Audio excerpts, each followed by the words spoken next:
Mari kita satukan hati kita di dalam doa. Bapa, kami bersyukur buat pagi hari ini. Engkau memberikan kami kesempatan yang baik untuk kami datang beribadah kepadamu.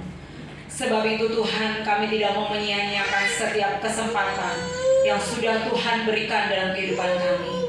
Pagi hari ini kami menyerahkan ibadah kami dari awal pertengahan ke akhirnya ke dalam tangan kuasa-Mu. Hamba berdoa dalam nama Tuhan Yesus, sampaikan setiap umat-Mu di tempat ini dengan selamat, tak kurang suatu apapun. Penyertaan-Mu sempurna atas kehidupan mereka. Dan hamba minta di dalam nama Tuhan Yesus, hadirat Tuhan memenuhi tempat ini. Hadirat Tuhan ada di tempat ini, menguasai setiap hati kami. Yang lemah dikuatkan, yang sakit disembuhkan dalam nama Yesus. Kami akan membuka ibadah ini hanya dalam satu nama yang berkuasa, di dalam nama Tuhan Yesus Kristus. Kami berdoa dan mengucap syukur. Haleluya, amin. Mari pagi hari ini kita memiliki kerinduan lebih lagi kepada Tuhan. Kita mau katakan, Tuhan, aku mencintai Engkau lebih dari segalanya. Haleluya.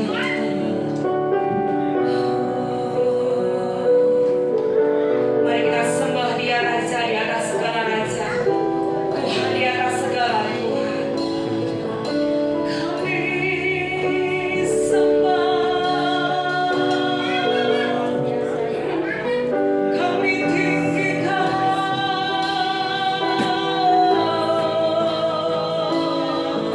Haleluya.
cinta-Mu dan pengorbanan-Mu buat kami. Ajari kami menghargai setiap pengorbanan dan kasih-Mu dalam hidup kami. Pagi hari ini kami akan bersorak-sorai buat Engkau. Terima kasih Bapa. Di dalam nama Yesus kami berdoa. Haleluya. Amin. Bapak Ibu bersorak-sorai buat Allah kita. Amin. Dirasakan kemuliaan buat Allah kita. Haleluya. Itu bisa kita lakukan oleh kuasa dan Allah kita.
Haleluya.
Dengan pengorbanan Tuhan di atas kayu salib, kita dimerdekakan atas setiap dosa kita. Tetapi kewajiban kita adalah kita melakukan setiap kebenaran firman Tuhan. Tanda kita mengasihi Tuhan dan mencintai Tuhan dalam kehidupan kita. Tanpa pengorbanan Tuhan di atas kayu salib bagi saya dan Bapak Ibu, sia-sialah kematian Tuhan dalam kehidupan kita. Sebab itu mari sebelum kita melakukan perjuangan kudus, mari kita bersyukur kita memiliki Tuhan Allah yang hidup, Tuhan Allah yang sangat mengasihi kita dan mencintai kita. Apapun yang kita hadapi, kita percaya Yesus hidup bagi kita.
yang kita rindukan hari-hari ini? Apa yang kita rindukan, saudara? Adakah Kristus yang kau rindukan? Atau pribadi lain? Sungguh, Dia sudah melakukan yang terbaik buat saudara dan saya. Dia sudah menyerahkan bahkan nyawanya supaya saudara dan saya tidak dihukum karena dosa. Dia berikan pengampunan. Dia memberikan pengharapan buat yang berputus asa. Kesembuhan, pemulihan buat yang sakit.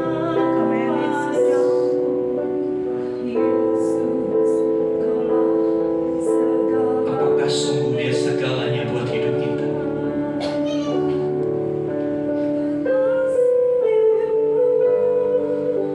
Salibnya mengerjakan perkara yang besar dalam hidup saudara dan saya. Kita diperdamaikan dengan Allah. Kita beroleh bagian di dalam kerajaan-Nya yang kekal. Dan janjinya selama kita hidup di dunia, penyertaannya itu pasti buat setiap kita. Engkau tidak sendiri.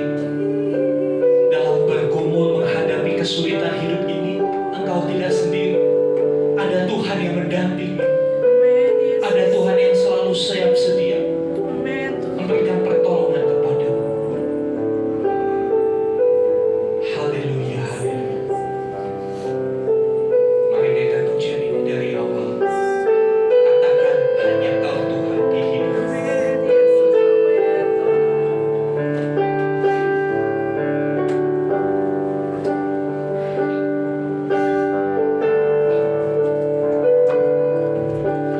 Hanya Kau Tuhan di hidupku. Kau berikan hidup yang baru. Darah-Mu menyucikan, pulihkan hatiku. Ku nyatakan Kaulah segalanya. Engkaulah sumber pengharapan.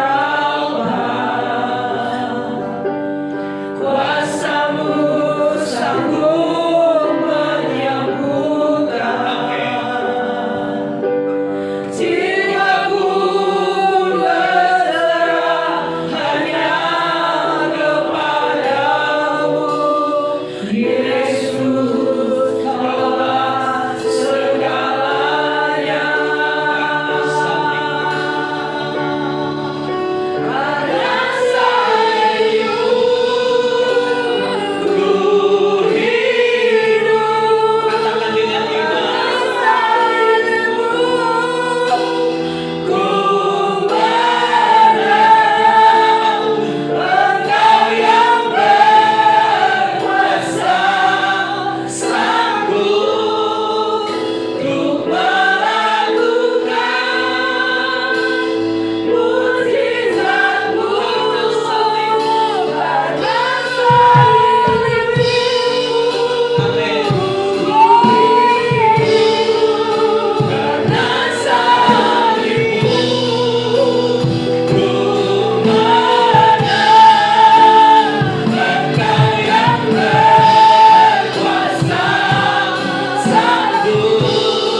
tidak pernah terpikir, apa yang tidak pernah timbul niat dalam hati, itu yang Kau sediakan buat kami yang Amin, Yesus, amin Tuhan. Biarlah hari ini kami mau ubah cara berpikir kami. Kami mau belajar dari firman-Mu. Kiranya firman-Mu memperdekakan kami. Firman-Mu meluruskan setiap jalan pemikiran yang keliru. Karena kami tahu hanya Engkau yang berkuasa memberikan kemenangan itu buat setiap kami. Terima kasih Tuhan. Terima kasih. Tuhan memberkati saudara-saudara kami yang sudah melayani kami dalam pujian penyembahan. Apa yang mereka lakukan di hadapan Tuhan tidak menjadi sia-sia. Upah besar menanti mereka. Pakai mereka lebih lagi untuk kemuliaan Tuhan. Terima kasih Bapa. Di dalam nama Tuhan Yesus kami siap terima firman. Haleluya. Amin. Amin. Silakan duduk Bapak Ibu Saudara. Shalom. Apa kabar saudara? Saya diberkati, kamu diberkati, kita semua diberkati. Ya, kita adalah orang-orang yang diberkati Tuhan. Ya, pastinya karena Tuhan yang sudah mengerjakan perkara yang ajaib dalam hidup kita. Saudara yang dikasih Tuhan, sebentar kita masuk dalam perjamuan kudus. Perjamuan kudus adalah satu sakramen, satu bentuk peringatan kita akan karya Tuhan Yesus di kayu salib. Ya. Begitu pagi hari ini kita mau belajar satu ayat di dalam Filipi 1 ayat 21. Filipi 1 ayat 21. Next slide-nya. Filipi 1 ayat 21. Iya, kita baca bersama-sama bagian ayat ini. Tidak usah seperti angkot, tidak usah kejar-kejaran. Iya. Kita baca sama-sama hitungan ketiga. 1, 2, 3. Karena bagiku hidup adalah Kristus dan mati adalah keuntungan. Sekali lagi saya bacakan. Karena bagiku hidup adalah Kristus dan mati adalah keuntungan. Ya, ini adalah perkataan Rasul Paulus yang merupakan filsafat hidupnya, yang merupakan pedoman hidupnya. Yang prinsip dalam hidupnya dia berkata, karena bagiku hidup adalah Kristus dan mati adalah keuntungan. Saudara tahu, Paulus menulis kalimat ini bukan dalam keadaan dia diberkati, bukan dalam keadaan dia berada di puncak kesuksesan hidupnya, tapi justru Rasul Paulus menulis ayat ini ketika ada di dalam penjara di kota Roma. Orang yang dipenjara pada masa itu berbeda dengan penjara sekarang. Penjara sekarang kadang-kala ada kelasnya, yang VIP atau yang biasa. Ya, penjara pada waktu itu, ya, walaupun mereka sudah dikasih jeruji besi, mereka tetap di rantai, saudara. Begitu menyengsarakan. Tapi dalam keadaan seperti itu, Rasul Paulus tulis, bagikan prinsip hidupnya kepada jemaat di Filipi dan juga kepada kita sekalian di abad ini. Karena bagiku hidup adalah Kristus dan mati adalah keuntungan. Ini dua bagian yang saling berkaitan. Ya, hidup adalah Kristus dan mati adalah keuntungan. Saudara yang dikasih Tuhan, jemaat di Filipi adalah hasil pelayanan dari Rasul Paulus di Eropa Timur. Jadi posisinya di peta Filipi itu Eropa Timur. Jadi dari Asia Kecil, kalau sekarang itu negara Turki, Rasul Paulus berangkat memberitakan Injil ke kota Filipi di Asia Timur, Eropa Timur yang merupakan koloni atau wilayah jajahan dari Kekaisaran Romawi. Kota Filipi bertumbuh menjadi kota yang besar, kota yang maju, ya. Dan orang-orang Filipi itu punya satu kebanggaan kalau mereka menjadi warga Filipi, secara khusus menjadi warga negara Roma. Pada waktu itu Kekaisaran Roma menjadi negara adikuasa.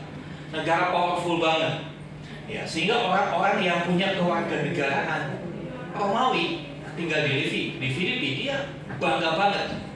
Kebanggaan itu sendiri tidak salah sebagai bentuk nasionalisme. Kita bangga sebagai bangsa Indonesia, ya kan?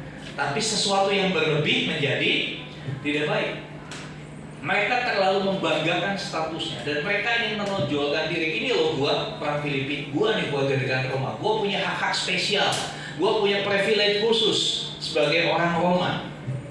Saudara yang dikasih Tuhan, dan termasuk jemaat Tuhan, orang-orang percaya yang ada di Filipi memiliki satu kebanggaan seperti itu.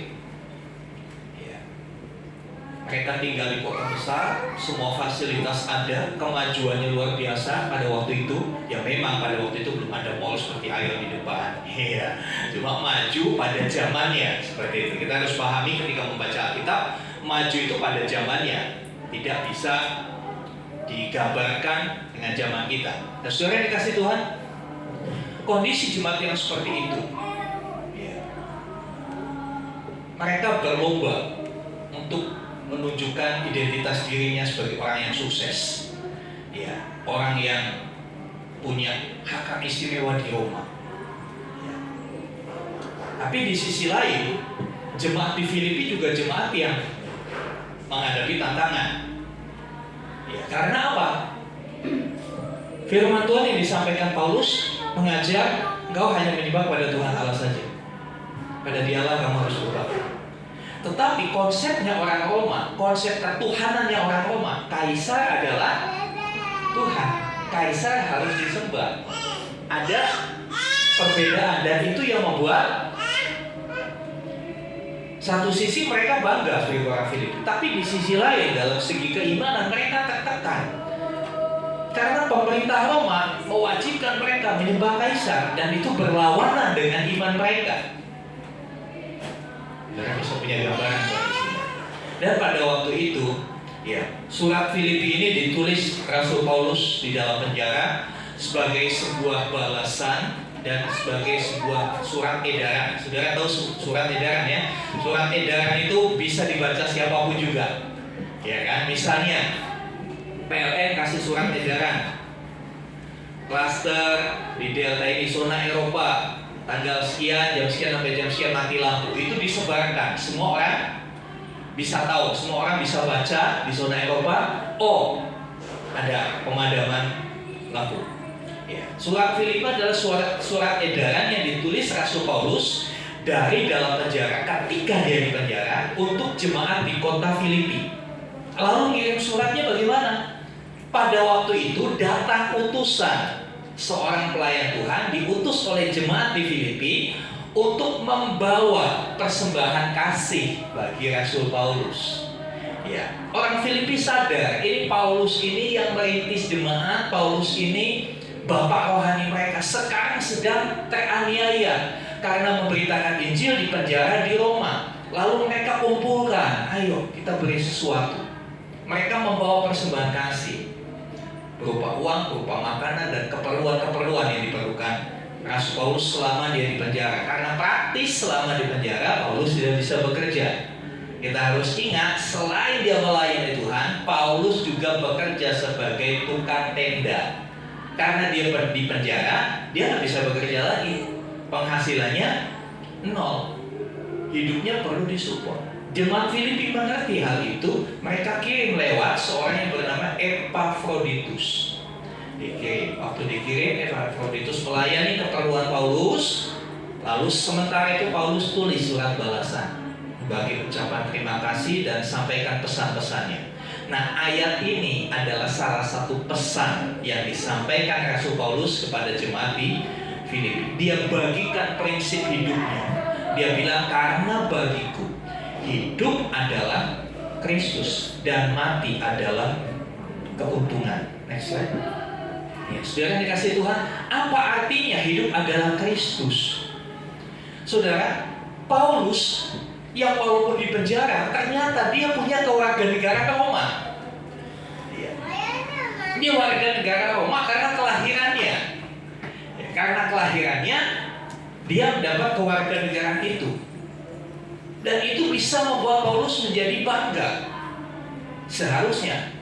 Tapi posisinya dia di penjara.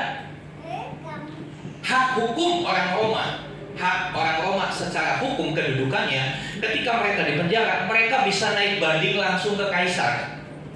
Ya, biasanya naik bandingan pengadilan bertahap begitu ya. Tapi orang-orang Roma pada waktu itu secara hukum mereka punya hak untuk naik banding, minta keringanan hukuman, minta penyelesaian kasusnya kepada kaisar, pemimpin tertinggi yang dituhankan oleh orang Roma. Tapi Paulus nggak gunakan itu. Dan prinsip ini yang dia bagikan. Suatu pengakuan yang disampaikan Paulus bahwa hidupnya sudah ditebus oleh Kristus. Hidupnya bukan milik dia lagi. Ya. Dan prinsip ini dibagikan juga kepada jemaat di Galatia. Mari kita buka Galatia 2 ayat yang ke-20. Galatia 2 ayat yang ke-20.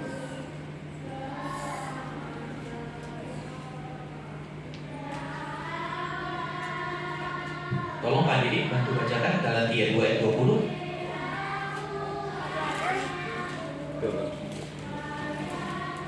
Ini Pak. Galatia 2 ayat 20. Namun aku hidup, tetapi bukan lagi aku sendiri yang hidup, melainkan Kristus yang hidup di dalam aku. Dan hidupku yang kuhidupi sekarang di dalam daging adalah hidup oleh iman dalam Anak Allah yang telah mengasihi aku dan menyerahkan dirinya untuk aku. Iya. Ya, prinsip yang sama. Ini dua ayat ini senada. Kepada jemaat di Filipi dia berkata, karena bagiku hidup adalah Kristus. Apa artinya? Prinsip yang sama dibagikan kepada jemaat di Galatia oleh orang yang sama, yaitu Rasul Paulus. Dia berkata, dan hidupku bukan aku lagi, tetapi Kristus yang hidup di dalam aku. Lalu ayat itu menjelaskan kenapa bisa begitu, ya. Dan hidup yang kuhidupi sekarang di dalam daging adalah hidup oleh iman dalam Anak Allah yang telah mengasihi aku dan menyerahkan dirinya untuk aku. Paulus sadar benar bahwa dia adalah orang yang dikasihi Allah. Walaupun dia di dalam penjara, dia tahu dia dikasihi Allah. Ketika saudara di dalam pergumulan, ketika saudara di dalam sakit penyakit yang menahun yang tidak kunjung sembuh, masihkah ada kesadaran bahwa engkau dikasihi Allah? Atau justru kau menyalahkan Tuhan? Tuhan gak sayang saya, buktinya saya sakit gak sembuh-sembuh, buktinya ekonomi saya hancur gak bangkit-bangkit. Yang lain pasca pandemi sudah bangkit ekonominya, saya makin ambles, hutang makin banyak, cicilan makin numpuk. Tuhan gak sayang aku. Berapa banyak orang menyalahkan Tuhan? Kembali kepada Rasul Paulus. Dia tulis perkataan ini ketika ada di dalam penjara. Bukan tempat yang enak di situ, saudara. Tempat yang pengap. Ya. Dalam bahasa lain, Alkitab suka pakai sebutan penjara itu liang tutupan. Ada lubang ditutup. Rata-rata penjara di zaman itu ya di bawah tanah, supaya nggak bisa lari kemana-mana. Ya.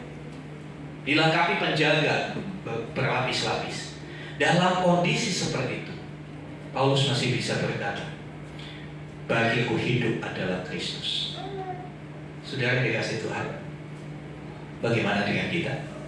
Ketika penderitaan, kesulitan, pergumulan ada dalam kita, masihkah kita sadar bahwa ada Tuhan yang mengasihi kita? Ataukah kita menyalahkan Tuhan dengan semua yang kita alami? Ya, kadang-kala kita itu nggak fair ya.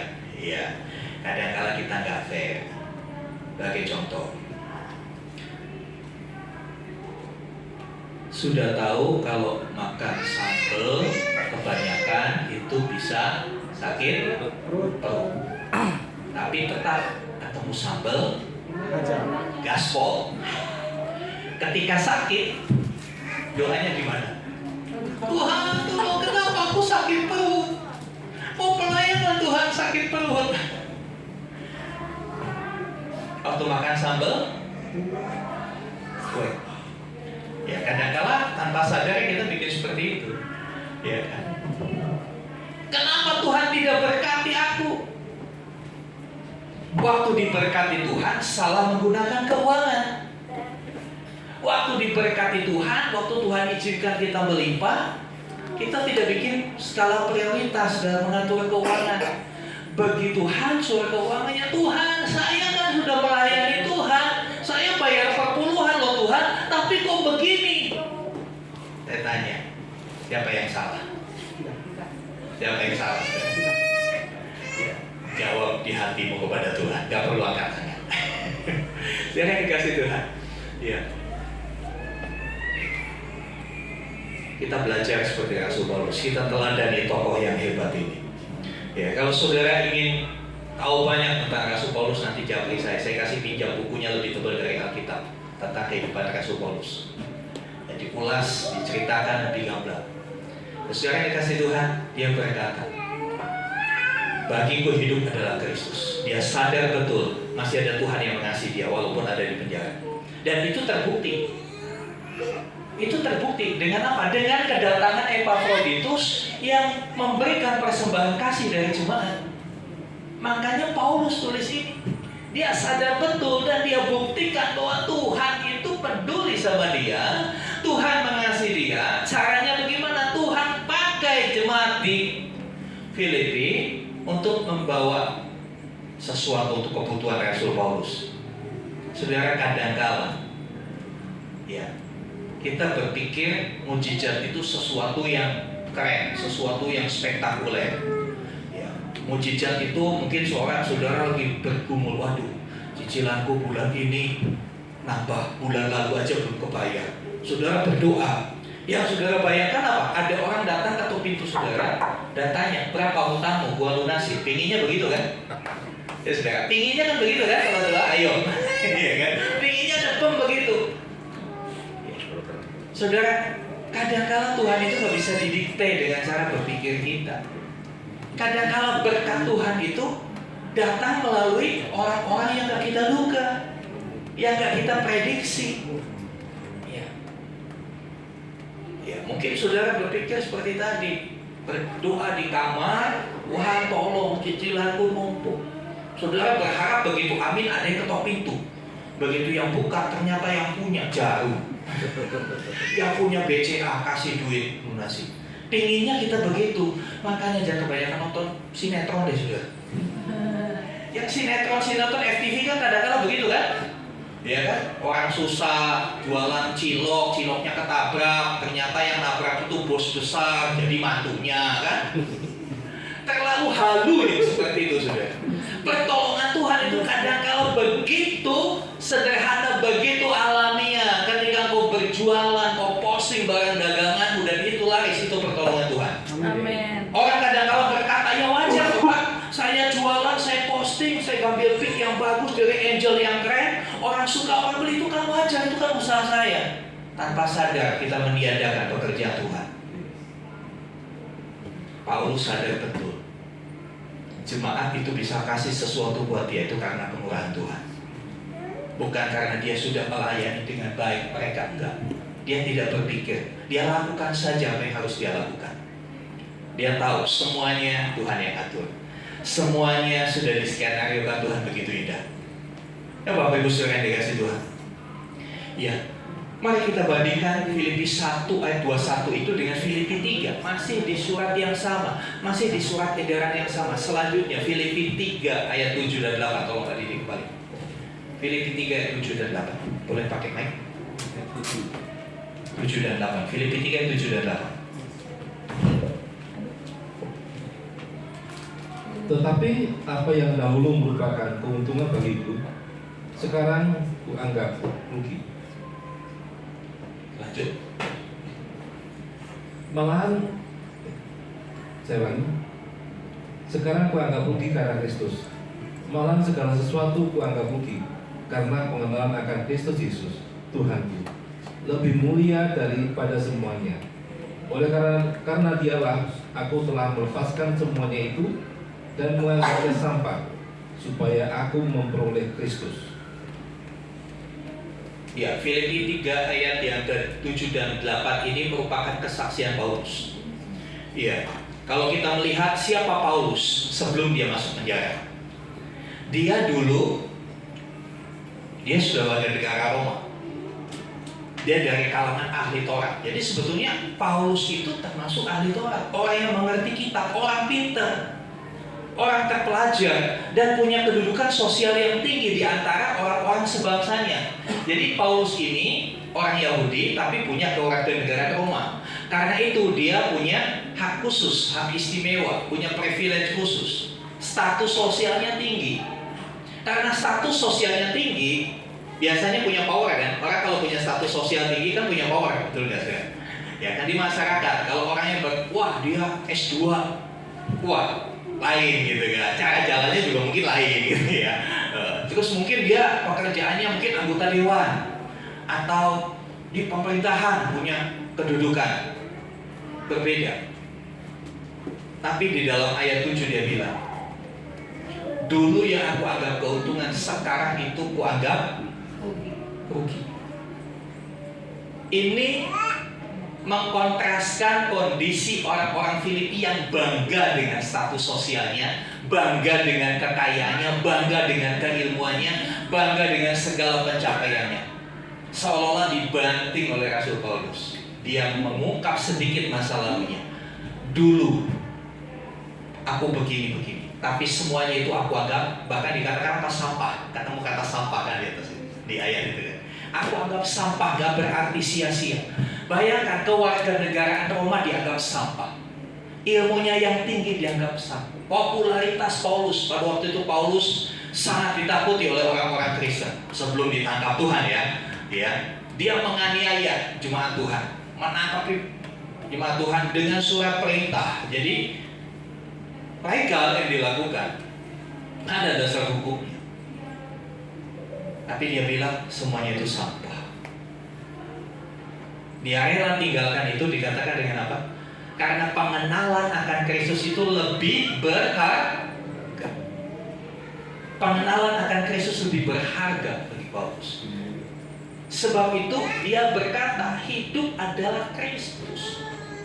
Dengan kata lain, statement ini menunjukkan bahwa tujuan hidupnya,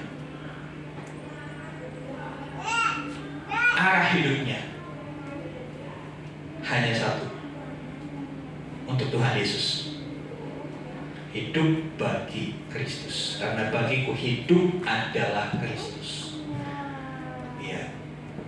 Orang berpikir hidup adalah sesuatu yang harus dinikmati, betul? Ya, hidup dengan segala pencapaiannya itu adalah sesuatu yang menyenangkan, sesuatu yang sehingga ada orang berkata, aku ingin hidup 1000 tahun lagi. Ketika kalau lagi punya kanker mau bilang gitu nggak sudah? Kanker tiap kali sakit gitu, aku mau hidup 1000 tahun lagi. Ngomongnya kan beda, mati aja Tuhan, betul nggak? Ya kan? Orang yang sakit itu udah mati aja Tuhan, kalau gini sakit terus ya Tuhan, ya kan? Udah di kemo rambut habis, gigi habis, udah mati aja Tuhan, hidup nggak berguna. Tapi ketika dia di posisi puncak, manusia akan berkata, aku ingin hidup 1000 tahun lagi. Kalau bisa, kalau udah duduk di atas jangan turun gitu, sudah. Ya kan?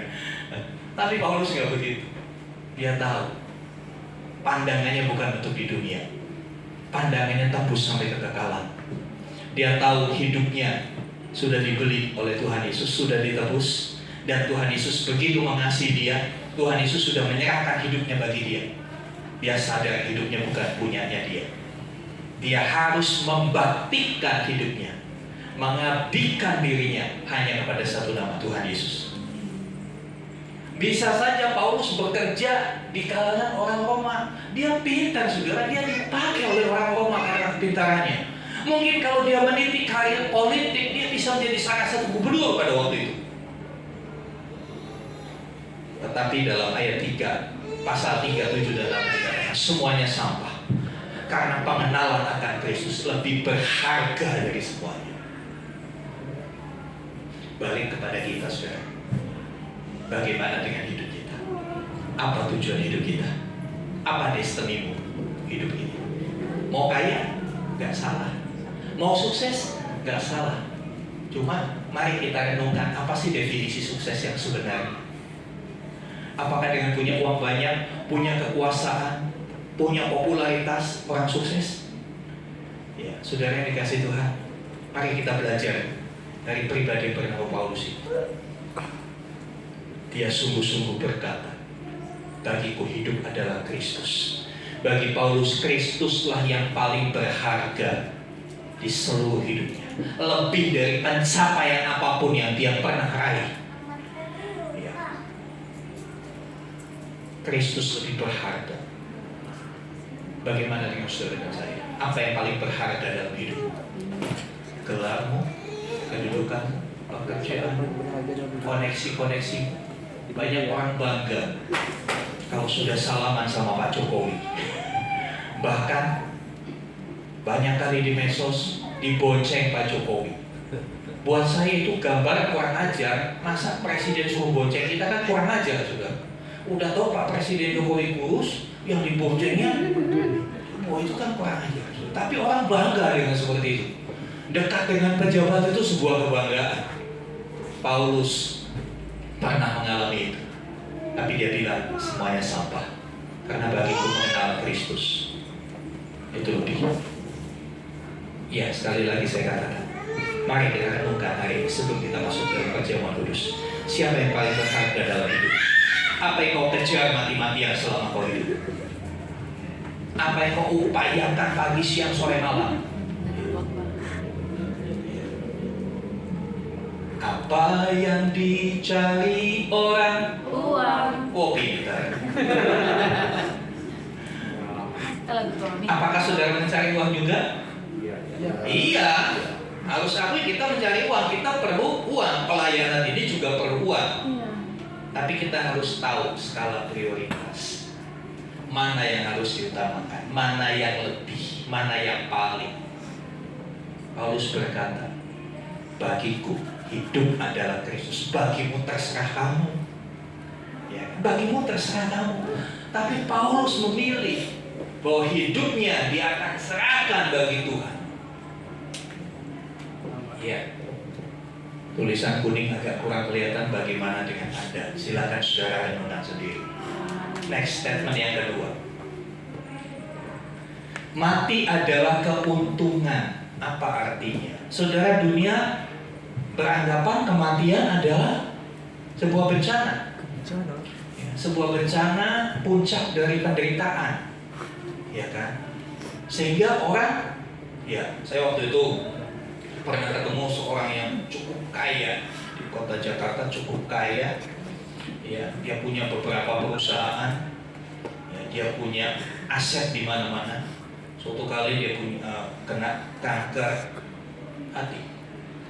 Kanker hati, sehingga dia harus mencari pengobatan sampai ke negeri Cina. Jadi ternyata cari ilmu bukan cuma cari ilmu ke negeri Cina, cari pengobatan juga banyak orang di negeri Cina. Ya. Transplantasi hati, ini saya juga baru dengar hati bisa ditransplantasi gitu ya. Tujuannya apa? Dia pengen hidup, dia nggak mau mati, kan itu tujuannya. Dia nggak mau mati, kenapa? Dia menikmati hidupnya dengan bergelimang harta. Ya, harus kita akui di dunia ini orang yang punya harta diperlakukan berbeda. Betul atau benar, saya? Ya. Kalau datangnya hanya dengan Honda C70 dengan Mercy C70 kan berbeda juga. Pandangan orang. Itu dunia. Ya. Orang kaya ini akhirnya berobat ke sana untuk membiayai pengobatannya, satu persatu perusahaannya dijual. Kembali ke Indonesia, dirawat di rumah. Saya punya teman dokter, dia merawat di rumah home care, nggak sampai 3 bulan meninggal. Ya, bagi kebanyakan orang kematian adalah akhir dari suksesan, sebuah penderitaan tertinggi. Ya, akhir dari segala kenikmatan. Karena orang bilang kalau udah mati nggak bisa nikmati. Makanya banyak orang walaupun sudah tahu kolesterolnya tinggi, hantar terus. Kenapa? Mumpung masih hidup, kalau udah mati kagak nikmatin. Ya betul juga satu sisi. Yang udah dipeti mati nggak bisa makan babi kecap, nggak bisa makan arsik lagi. Tapi apakah hidupmu hanya untuk itu, saudara? Kita belajar dari Rasul Paulus. Bagi dia Mati adalah keuntungan. Ini perspektif Alkitab. Ini cara pandang Alkitab memandang sebuah kematian. Bukan akhir dari segala sesuatu. Tapi kematian di dalam Alkitab itu berbicara soal awal dari satu babak kehidupan yang baru. Babak kehidupan di mana kita bersama-sama dengan Sang Pencipta. Amin. Iya, kematian akhir dari kehidupan di dunia. Tapi masih to be continue. Belum the end. Ya, masih to be continue. Karena sejatinya manusia diciptakan sebagai makhluk yang kekal. Manusia diciptakan sebagai makhluk yang kekal. Kematian hanya sebuah perpisahan dari alam dunia ke alam yang lain. Nah, saudara yang dikasih Tuhan, mengapa Paulus bisa berkata mati adalah keuntungan? Ya, karena dia tahu ketika dia mati, dia akan berjumpa dan tinggal bersama dengan Kristus selamanya. Tadi dia berkata Kristus itu yang paling berharga. Dia rela meninggalkan semua yang dunia berikan, pencapaian-pencapaian di dunia dianggap sampah untuk mengejar Kristus. Dia kejar Kristus. Tapi ketika dia di dunia, dia mengalami Kristus itu sementara, tidak bisa mengalami Kristus selamanya. Oleh sebab itu dia berani berkata mati adalah keuntungan. Kenapa untung? Ya untuk lepas dari segala yang di dunia, tinggal bersama dengan Kristus selamanya. Tinggal bersama dengan orang yang paling berharga dalam hidupnya untuk selama-lamanya. Bukankah itu menguntungkan, saudara? Saudara yang dikasih Tuhan, perhatikan, keuntungan di sini bukan bicara soal materi, bukan bicara soal materi, tapi keuntungan ini lebih berbicara pada esensi dari kehidupan itu, esensi dari kebahagiaan sejati. Ya. Banyak orang kaya, saya banyak kenal orang kaya yang hartanya ratusan miliar, tapi kadang-kadang mereka mengeluh, aduh Pak, doakan saya supaya saya bisa tidur. Untuk tidur aja harus didoain, saudara. Nah kalau saudara bukan tidur didoain, lagi tidur, lagi doa tidur. Banyak orang kaya supaya mau tidur minta doa, tapi banyak anak Tuhan lagi berdoa tidur. Yang ketawa mengaku dosa sama Tuhan. Terus saudara yang dikasih Tuhan, kenapa? Harta tidak jaminan sebuah kebahagiaan. 3 tahun awal saya datang ke Bekasi, saya melayani 10 anak jalanan. Kadang-kala saya sampai malam di rumah-rumah kumuh di Jakarta sebelum digusur sekarang, ya kan. Saya lihat tidur di mana, di gerobak sampah, nyenyak banget, saudara. Nyenyak banget. Ya. Mungkin orang lain tidur di hotel bintang 5. Dia tidur di hotel yang ribuan bintang di langit. Karena begitu lihat nonton bintang di langit banyak. Tidak kayak gitu. Tapi dia bisa nyenyak. Yang tidur di hotel bintang 5 nggak bisa tidur. Kenapa? Aduh, besok bayarnya mahal, diskonnya udah habis. Saudara yang dikasih Tuhan, Paulus ngerti benar esensi hidup itu bukan sekedar di dunia. Saudara yang dikasih Tuhan, Filipi 1 ayat yang ke-23.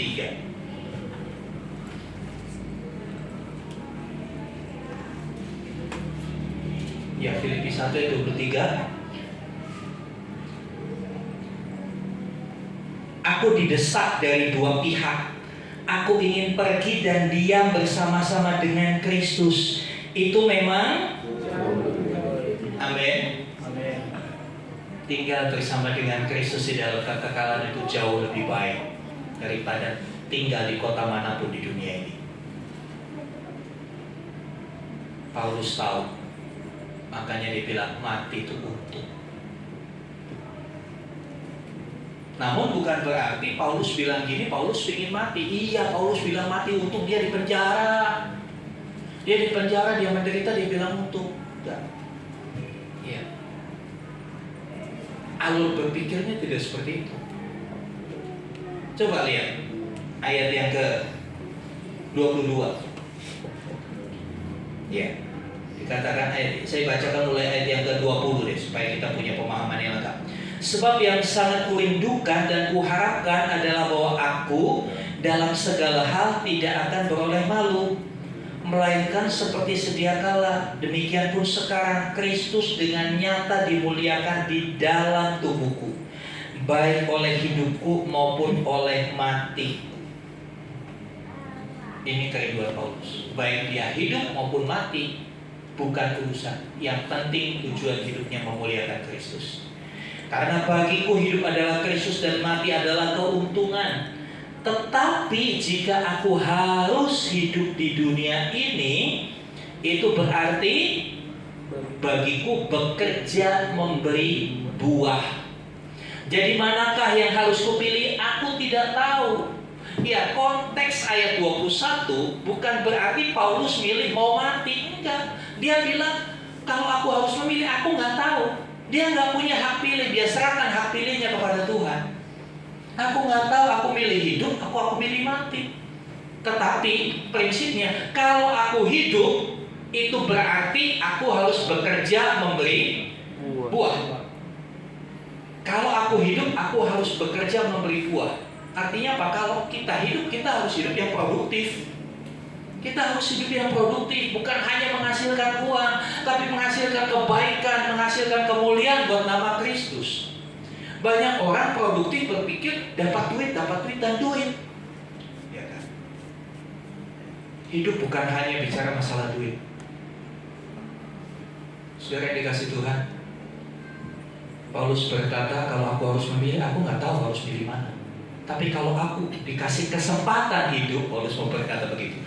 Kalaupun aku dikasih kesempatan hidup, aku akan terus bekerja. Walaupun di dalam penjara, aku akan terus bekerja. Apa kerjanya Paulus di dalam penjara? Dia menguatkan jemaat-jemaat yang sudah dia rintis. Dia menguatkan gereja-gereja yang sudah dia dirikan. Dengan apa dia menulis surat? Dari 40 orang yang menulis Alkitab kita, Paulus orang yang paling produktif menulis. Paulus orang yang paling produktif menulis. Dari surat Roma, surat 1-2 Korintus, Galatia, Efesus, Filipi, Kolose, Tesalonika. Ya. Surat pribadi kepada Timotius. Surat kepada Timotius, 1-2 Timotius itu surat pribadi, bukan surat edaran, khusus kepada anak muridnya yang bernama Timotius. Saudara dikasih Tuhan, dia bukan cuma omdo, Paulus bukan cuma omdo, tapi dia mempraktekkan apa yang menjadi perkataannya. Banyak kali orang kan cuma bisa omdo, ngomong doang, ya kan? Tapi Paulus mempraktekkan apa yang dia katakan. Dia bilang, kalau aku hidup, aku harus bekerja memberi buah. Dia benar, hidupnya produktif, menguatkan jemaat, terus menguatkan jemaat. Suatu kehidupan yang indah sekali, saudara. Ya, satu kehidupan yang indah. Ya. Kalau mati, keuntungan ketemu Tuhan. Keren banget. Keren banget Paulus ini. Biar kita meneladani satu tokoh iman yang luar biasa. Ya. Next. Ya. Mati adalah keuntungan. Apa artinya? Mati sama dengan untung. Ya. Bisa terjadi. Ya. Statement mati adalah untung itu bisa terjadi kalau tujuan hidupnya hanyalah Kristus. Sebab kalau mati tanpa Kristus, untung nggak? Nggak tahu. Ya. Kalau mati tanpa Kristus, nggak jelas. Ya kan? Saya tidak mau menghakimi, tapi yang jelas, kalau mati di luar Kristus, nggak jelas. Mati di dalam Kristus, jelas untung. Ya. Karena itu milikilah tujuan yang benar dalam hidup. Hidup bukan untuk cari sukses. Hidup bukan untuk menambah pundi-pundimu, menambah jumlah di rekening ATM-mu, ya. Tapi hidup harus produktif, hidup harus menghasilkan buah, hidup harus berdampak seperti yang Tuhan inginkan buat gereja Tuhan di tempat ini. Kita mau jadi jemaat yang berdampak, mempengaruhi hal yang positif, hal yang baik buat dimanapun Tuhan tempatkan kita. Dan yang kedua, saudara, ya, tujuan hidupnya hanya Kristus, dan selama hidup bekerja memberi buah. Jadi selama hidup gak males-malesan, selama hidup gak galau melulu isinya, tapi ayo bekerja, produktifkan dirimu, produktifkan dalam melayani orang, menghasilkan bukan cuma uang, tapi menghasilkan kebaikan kebaikan demi kebaikan, menghasilkan keselamatan demi keselamatan. Kalau dua hal ini kita lakukan, kita bisa berkata, kalau aku mati, aku untung. Semuanya diperhitungkan oleh Tuhan. Ya, semua yang kita lakukan diperhitungkan, dicatat oleh Tuhan. Next. Ya, kesimpulannya, apa tujuan hidupmu sekarang? Ya, saudara yang renungkan, apa yang menjadi tujuan hidupmu? Ya. Yang kedua, siapakah Kristus bagimu? Ini penting, karena ini akan menentukan tujuan hidup kita, mau apa dan mau bagaimana kita. Ya, kalau kita menganggap Kristus penting, apapun yang Kristus mau kita akan lakukan. Ya. Kalau kita menganggap Kristus berharga, maka kita akan mengcopy paste kehidupan Kristus buat hidup kita. Ya. So, firman Tuhan berkata, ya, barang siapa mengaku ia ada di dalam Dia, ia wajib hidup sama seperti Kristus telah hidup. Bisa nggak kita hidup seperti Kristus telah hidup? Bisa nggak, saudara? Bisa. Masalahnya kita mau atau tidak menyalibkan daging, mau atau tidak merobek kedagingan kita, mau atau tidak kita menyangkali diri kita. Ya, semuanya proses, semuanya tidak simsalabim, semuanya tidak bisa diraih hanya dengan saudara ditumpangi tangan pendeta. Ya, untuk hidup seperti Kristus nggak cukup ditumpangi tangan pendeta. Saya katakan ditumpangi kaki pun nggak bisa kalau kitanya nggak mau berubah dalam hidup ini. Ya, mari sama-sama kita bangkit berdiri, kita persiapkan hati untuk masuk dalam perjamuan kudus. Biar terus merenungkan dua pertanyaan ini. Biarkan slide-nya jangan ditutup dulu. Saya undang pemain musik. Sehingga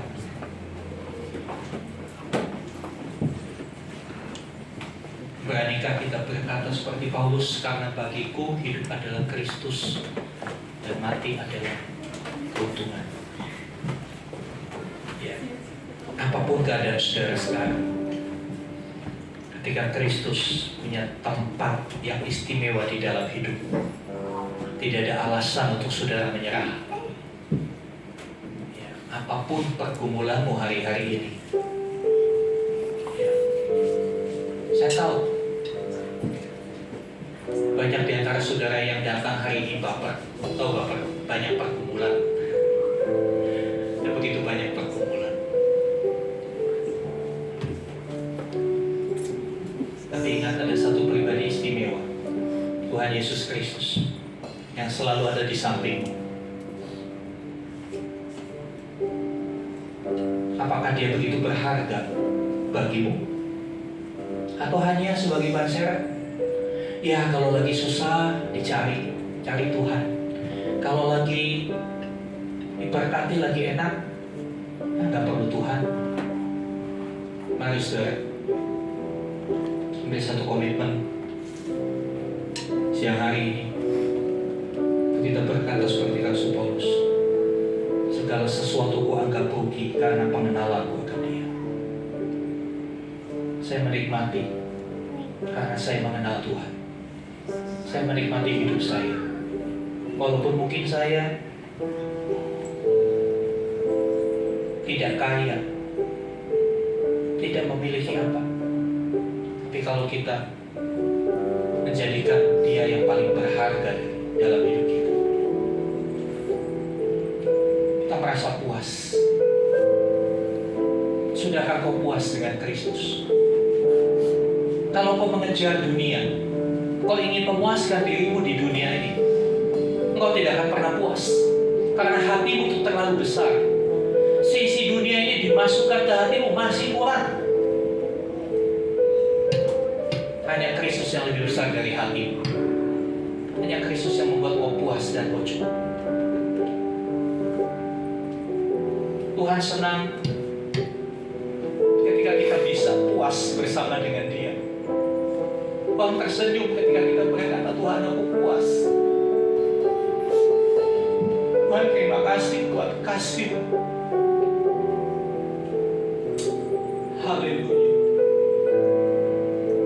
naikkan pujian tadi kembali. Hanya Kau Tuhan di hidupku. Hanya Kau Tuhan di hidupku. Kau berikan hidup yang baik. Iya, hidup kita akan diperbaharui. Dan aku menyucikan, pulihkan hatiku. Ku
siang hari ini kami boleh merasa kehadiran-Mu di dalam hidup kami.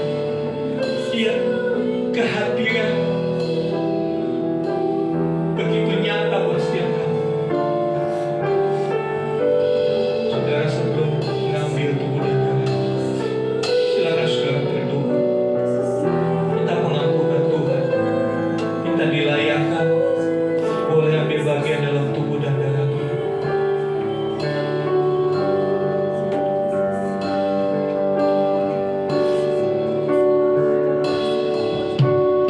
Hanya Kau Tuhan hidup.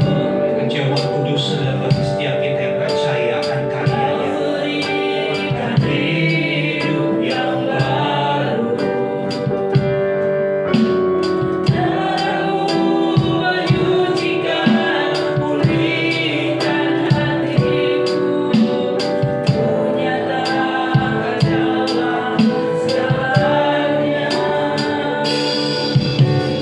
Engkaulah sumber pengharapan. Kuasa-Mu sanggup menyembuhkan. Jiwaku berserah hanya kepada-Mu. Yesus, Kaulah segalanya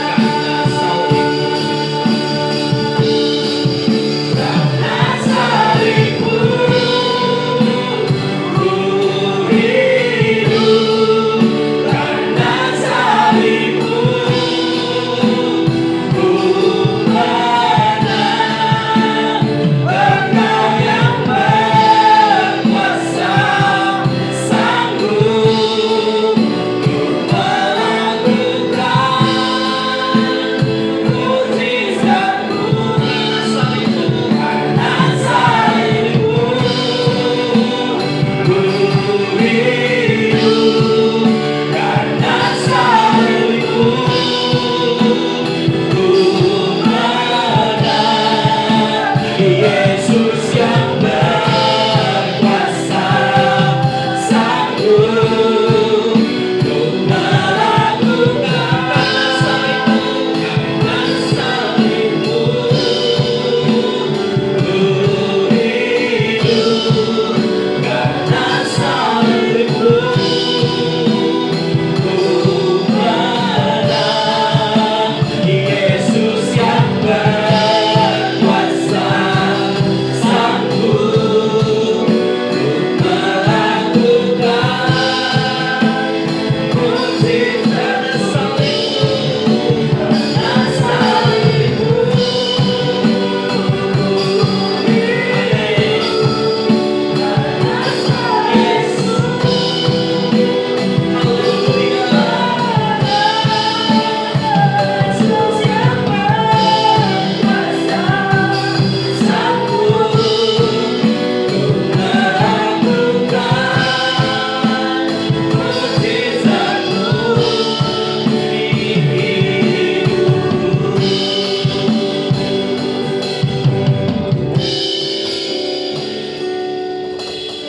Dia sudah menyelesaikan semuanya di atas kayu salib.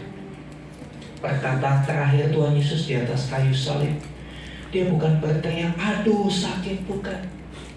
Tapi perkataan terakhir sebelum Dia menyerahkan nyawanya adalah, sudah selesai. Ya sudah selesai buat hidupmu, sudah. Ya sudah selesai menebus engkau. Ya sudah selesai mengampun. Mungkin kita yang belum selesai dengan diri kita. Kita belum selesai dengan keegoisan kita, keserakahan kita, kesombongan kita. Tapi dengan jelas Dia berkata, aku sudah selesaikan bagimu, nak. Aku sudah selesai. Ayo kita selesaikan bagian kita, saudara. Ayo kita selesaikan bagian kita. Percayalah, Dia tidak akan tinggalkan kita. Di tangan saudara kalau tidak tangguh. Ayo persiapkan roti. Roti ada ayat-ayat. Saya percaya Tuhan bisa bicara, memberikan jawaban melalui ayat-ayat yang tertulis di dalam. Mari kita siapkan roti.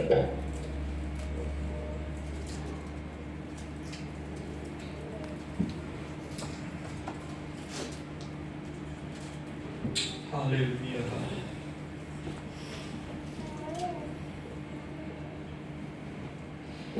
Haleluya, haleluya. Mari kita angkat roti. Kita hormati tubuh pengorbanan. Haleluya, haleluya. Sebab apa yang telah kuteruskan kepadamu, telah aku terima dari Tuhan, yaitu bahwa Tuhan Yesus pada malam waktu ia diserahkan mengambil roti, dan sesudah itu ia mengucap syukur atasnya. Ia memecah-mecahkannya dan berkata, inilah tubuhku yang diserahkan bagimu. Perbuatlah ini menjadi peringatan akan aku. Bukankah roti yang kita angkat adalah persekutuan dengan tubuh Kristus? Amin. Mari kita makan bersama-sama di dalam nama Tuhan Yesus.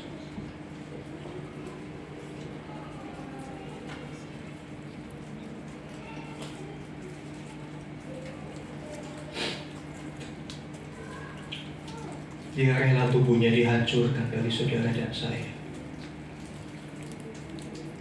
untuk mempersatukan kita dengan dirinya, karena dia sungguh itu bersama-sama dengan kita, bukan hanya selama kita di dunia, tapi sampai kepada kekekalan. Dia merindukanmu, saudaraku. Mari persiapkan anggur.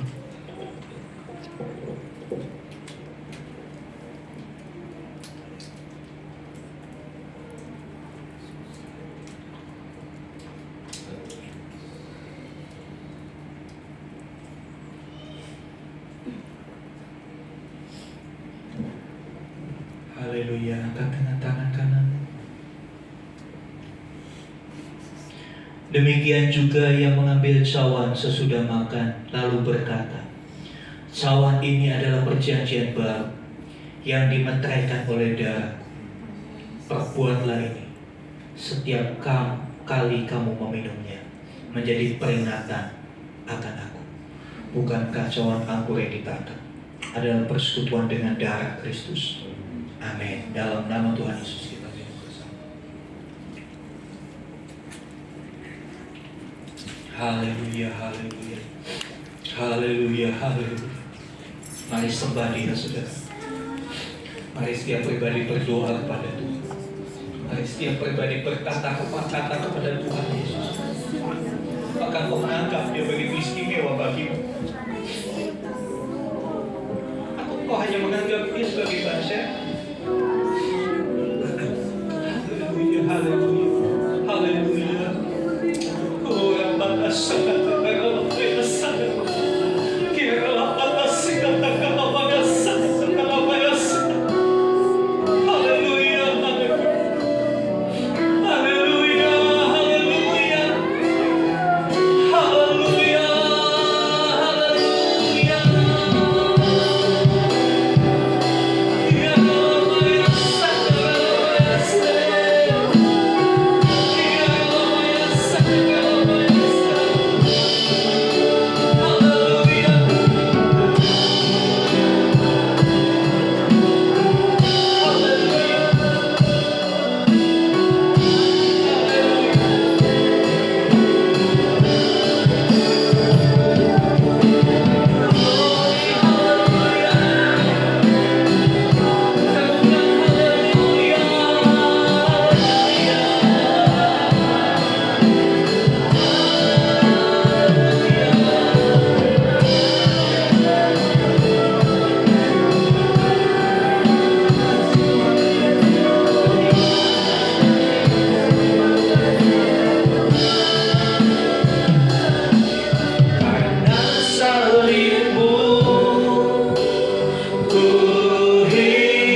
hari ini Tuhan berikan kami kesempatan untuk semeja sehidangan bersama dengan Engkau Tuhan Yesus. Kami boleh belajar bagaimana keteladanan Santo Paulus Tuhan Yesus yang kami boleh dengar pada pagi hari ini. Kami sangat menyadari bahwa kehidupan di dunia ini adalah terbatas. Begitu pentingnya untuk kami sungguh-sungguh menaruh pengharapan kami satu-satunya di dalam Tuhan. Bila melalui kehidupan kami yang hari lepas hari semakin Tuhan perbaharui tujuan hidup kami yang pasti, bagaimana untuk kami boleh menyenangkan hati Tuhan. Bagaimana Tuhan melihat kehidupan kami dan Tuhan bangga atas setiap langkah kehidupan kami yang hari ini semakin hari kami semakin berkenan di hadapan Tuhan Yesus. Terima kasih buat surga untuk firman-Mu pada pagi hari ini, menyadarkan buat setiap kami Tuhan bahwa hidup ini adalah suatu tanggung jawab di pundak kami untuk kami berbuah dan buah itu boleh dinikmati oleh orang banyak. Terima kasih Bapak, materkan firman-Mu pada pagi hari ini. Kami bersyukur buat hamba-Mu boleh menyampaikan firman pada pagi hari ini. Terima kasih Bapak, di dalam nama Tuhan Yesus Kristus yang mengucap sembah doa. Haleluya. Amin. Saudara semua, kita bersatu dalam doa. Terima kasih Bapa, terima kasih Yesus untuk kesempatan hari ini Tuhan. Kami boleh datang ke tempat-Mu Tuhan untuk bersama-sama memuji dan memuliakan nama-Mu Tuhan. Tuhan, bila kami telah mendengarkan sebagian daripada firman-Mu Tuhan, kami yakin dan percaya Tuhan kebenaran firman-Mu tidak akan berlalu dengan sia-sia Tuhan. Namun semuanya Tuhan boleh senantiasa kami camkan dalam kehidupan kami Tuhan. Terima kasih Tuhan untuk hari ini peringatan akan tubuh dan darah-Mu Yesus, pengorbanan-Mu Tuhan yang terlalu besar untuk kami. Kami bersyukur Tuhan bahwasanya kami yang tidak ada apa-apanya ini menjadi berharga di mata-Mu. Bapa, bila kami juga sudah memberikan sebagian daripada apa yang telah kami terima Tuhan, kami mengucap syukur Tuhan. Kiranya Tuhan persembahan ini Tuhan Engkau pakai untuk kemuliaan-Mu Tuhan. Semakin hari semakin nama-Mu dimuliakan di muka bumi ini Tuhan. Terima kasih Bapa, terima kasih Yesus, terpujilah nama-Mu. Dalam nama Tuhan kami Yesus Kristus kami berdoa dan mengucap syukur. Haleluya. Amin. Satu dalam doa. Kami mengucap syukur Bapa di pagi hari ini atas kebaikan-Mu Bapa yang melindungi kami sepanjang minggu ini. Kau beri kami kesehatan, kekuatan Tuhan, sehingga kami bisa ibadah hari ini, kami bisa bertemu Engkau. Kami sudah mendengar firman-Mu Tuhan. Firman-Mu mengajarkan kami hari ini, Kristus adalah hidup, mati adalah keuntungan. Biarlah itu Tuhan kami renungkan siang dan malam dan kami lakukan dalam kehidupan kami Tuhan. Biarlah kami menyenangkan hati-Mu. Biarlah kami Tuhan membuat Engkau tersenyum. Kuatkan kami Bapa, kuatkan kami Roh Kudus. Biarlah firman-Mu itu jadi rema dalam hidup kami. Terima kasih Bapa. Kami berdoa juga buat semua yang melayani Tuhan hari ini. Kau berkati Tuhan mereka Tuhan. Biarlah Engkau berikan yang terbaik buat mereka. Kami berdoa buat Bapak Gembala sekeluarga Tuhan. Biarlah Tuhan melindungi hamba-Mu ini. Berkati hamba-Mu Tuhan. Apapun yang mereka perlukan, Tuhan berikan. Tuhan cukupkan segalanya. Tuhan Yesus, kami serahkan gereja kami ini ke dalam tangan-Mu. Biarlah kami Tuhan banyak kerinduan. Kami belum punya gedung untuk kami tempati Tuhan, untuk menetap. Biarlah Tuhan kami serahkan semua kepada-Mu Tuhan yang campur tangan.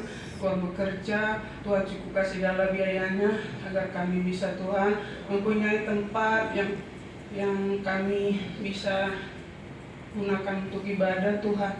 Terima kasih Bapak, kami percaya Tuhan beri yang terbaik. Kami berdoa buat bangsa dan negara kami, Indonesia Tuhan. Engkau yang melindungi negara kami. Biarlah Tuhan Engkau campur tangan buat semua rencana-rencana pemerintah kami. Siapapun yang terpilih Tuhan jadi presiden kami, biarlah Tuhan pakai, biarlah dia takut akan Engkau. Biarlah negara kami ini dalam lindungan Tuhan. Sebentar lagi Tuhan kami mau pulang. Biarlah Tuhan kami berserah padamu. Biarlah Engkau lindungi kami. Biarlah kami sampai ke tempat kami masing-masing dengan selamat Tuhan. Kami terima berkat-Mu dari Bapak Gembala kami. Bapak, kami membawa jemaat Tuhan yang sakit. Kami menyerahkan pemulihan Ibu Misila ke dalam tangan Tuhan. Tuhan jamah, Tuhan pulihkan, sempurnakan semuanya. Sehingga Ibu ini boleh kembali, boleh beribadah bersama dengan kami. Berdoa juga buat anak Michelle yang terjatuh, Tuhan jamah, bukannya, pulihkan, jauhkan dari infeksi, dan biar anak ini boleh kembali bersekolah, kembali ceria. Terima kasih Tuhan. Kami juga berdoa untuk saudara-saudara kami yang sementara dari luar kota. Mama Chelsea yang sementara merawat opung di kampung di Sumatera, Tuhan menjamah, memberikan kekuatan pertolongan. Juga saudara-saudara kami yang bekerja di luar kota, Tuhan memberikan pertolongan, penyertaan, supaya mereka juga boleh tetap terpelihara sebagaimana Tuhan pelihara kami. Terima kasih Tuhan, terima kasih. Mari Bapak Ibu Saudara, buka hatimu dan angkat tangan. Sekarang terimalah rahmat anugerah dari Allah Bapa di surga, di dalam kasih dan karya Tuhan Yesus Kristus, di tengah persekutuan pengurapan Roh Kudus. Terimalah berkat-berkat jasmani, terlebih lagi berkat rohani. Jadilah berkat dimanapun Tuhan menempatkan engkau. Karena itu pergilah, jadikanlah semua bangsa muridku. Baptislah mereka dalam nama Bapa dan Anak dan Roh Kudus, dan ajarlah mereka melakukan segala sesuatu yang telah Kuperintahkan kepadamu. Dan ketahuilah Aku menyertai engkau senantiasa sampai kepada akhir zaman. Demikianlah Tuhan Yesus akan datang kembali menjemput kita, membawa kita masuk ke tempat yang telah Dia sediakan, supaya di mana Tuhan Yesus berada, di situ pun kita boleh berada. Kami terima semua berkat Tuhan hanya di dalam nama Tuhan Yesus Kristus. Haleluya, haleluya. Amin.